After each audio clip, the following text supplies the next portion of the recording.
پرانے زمانے کی بات ہے کہ ایک ملک فارس پر ایک بادشاہ کی حکومت تھی۔ وہ بہت پریشان رہتا تھا کیونکہ ملک میں چوری اور ڈکیتی عام ہو چکی تھی۔ باوجود کوشش کے بھی وہ اس پر قابو نہیں پا رہا تھا۔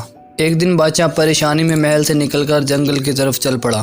اس نے دیکھا کہ ایک لکڑہارا بہت محنت سے لکڑیاں کاٹ رہا ہے۔ لکڑہارا بادشاہ کو دیکھ کر اس کے پاس آیا اور کہنے لگا، بادشاہ سلامت، آپ کسی شاہی سواری پر نہیں آئے؟ بادشاہ نے اپنی پریشانی کی وجہ بتائی تو اس نے کہا، اگر آپ اجازت دیں تو میں کچھ عرض کروں۔ بادشاہ نے سر ہلایا تو وہ بولا، آپ مجھے کچھ دن کی حکمرانی کی اجازت دیں، مجھے امید ہے کہ یہ برائی ختم ہو جائے گی۔ بادشاہ نے اسے بخوشی اجازت دے دی۔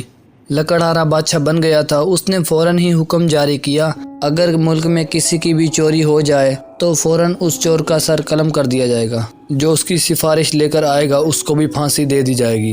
لوگوں نے اس پر توجہ نہ دی۔ اگلے دن کسی کے گھر سے زیور چوری ہو گئے۔ بادشاہ نے حکم دیا چور کو فوراً پکڑ لیا جائے اور سپاہیوں سے کہا، اگر چور پکڑنے میں ناکام ہوئے تو ان کی جگہ تمہیں پھانسی دے دی جائے گی۔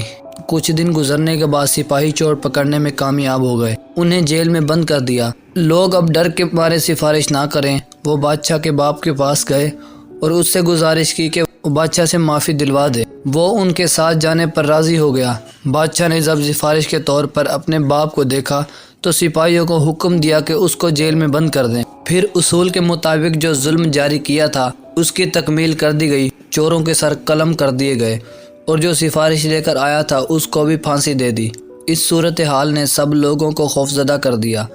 اب کوئی راستے میں بھی پڑی ہوئی چیز کو دیکھتا اس کو اٹھانے کی ہمت نہ کرتا۔ آہستہ آہستہ ملک سے چوریاں ہونا بند ہو گئیں۔